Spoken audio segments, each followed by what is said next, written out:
In this video, I'm going to talk about pre-workout must-have ingredients. By that, I mean these are the absolute essential nutrients that you need before every single workout. So listen carefully. So let's start with branched-chain amino acids. First and foremost, the most critical ingredient or ingredients, since it's three separate amino acids, that you must have in your pre-workout. Why is that? Well, let's talk about the three amino acids that make up branch chains. Leucine, isoleucine, and valine. Now everybody's going to say, oh, leucine, for muscle growth, right, Jim? Wrong.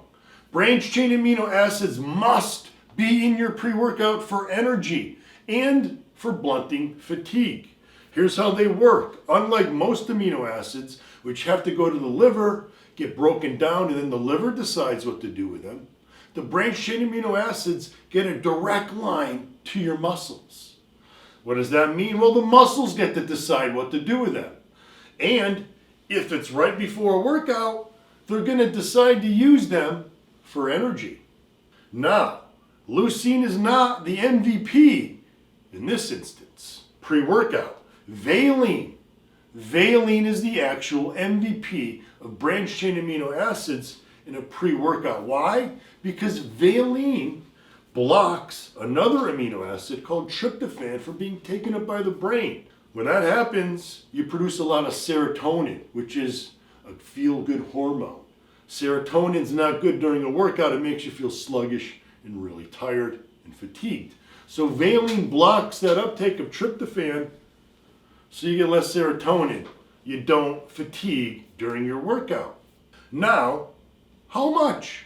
How much branched chain amino acids must you have to be effective in your pre-workout? We're looking at somewhere between 5, you can go to 10 grams if you really want to, but 5 to 6 grams is plenty. Now, you also need to make sure it's at the right ratio. Any branched chain amino acid blend is not going to work. It must be at a 2 to 1 to 1 ratio of leucine to isoleucine to valine. That's what the body most recognizes. That way, they get utilized properly by the body. 2 to 1 to 1 in your pre-workout. Branched chain amino acids around 5 to 6 grams. Second ingredient that's critical for your pre-workout is beta-alanine. Now, beta-alanine also helps to blunt fatigue, but it's not an acute ingredient that's going to blunt fatigue immediately. It needs to be built up in the muscle. You take the amino acid beta-alanine and it produces what's known as carnosine. Carnosine is the real player in beta-alanine. You're just using beta-alanine as a source to make this ingredient which is going to blunt fatigue in the muscle. But it needs to be taken for several weeks before it's going to provide true benefits. So in your pre-workout, you should be shooting for around 2 grams of beta-alanine. You don't want to go too high, you don't want to go too low. You don't want to go too high because of that tingling effect.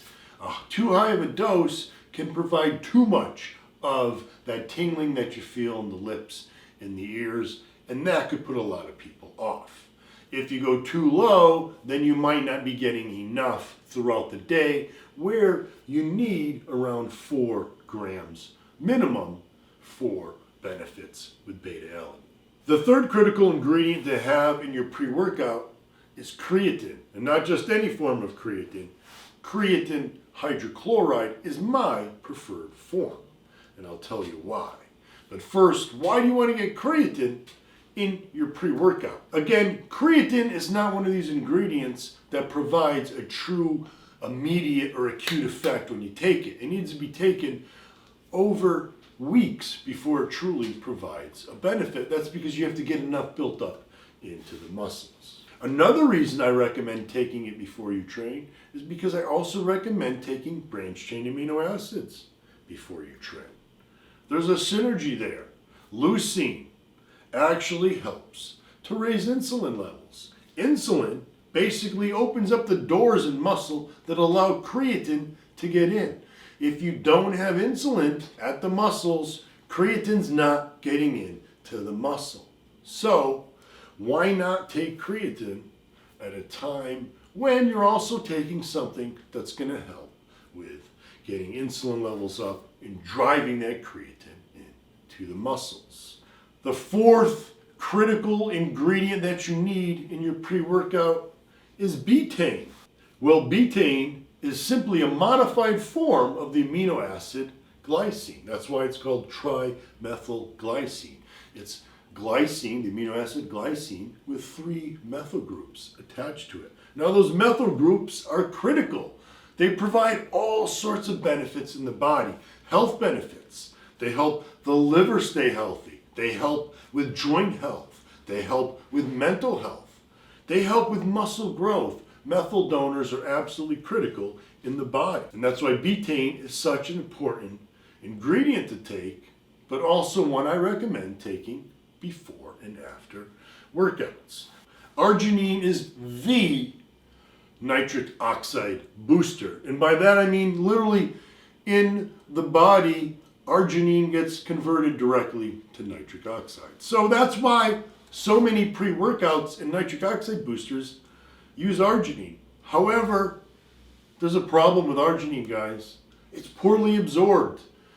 Poorly absorbed. So a lot of the research on arginine was done where they actually infused it into the bloodstream. You don't have any uptake issues. That's where citrulline comes in. Citrulline is absorbed far better. Plus, the arginase enzyme doesn't attack citrulline. Once it's in the bloodstream, citrulline gets converted to arginine. Arginine produces nitric oxide. So make sure, if you want the best workout, getting real energy, real pump, citrulline malate, 6 grams. You need to have at least 6 grams, as the research confirms in both the lab and the research that I've done in the gym. 6 grams, guys, at a 2-to-1 ratio of citrulline to malic acid. So those are your 5 critical must-have ingredients in a pre-workout. Now remember, like I said, most of those need to be taken in multiple doses, so watch my video on post-workout must-have ingredients. And as always, stay Gym Army strong.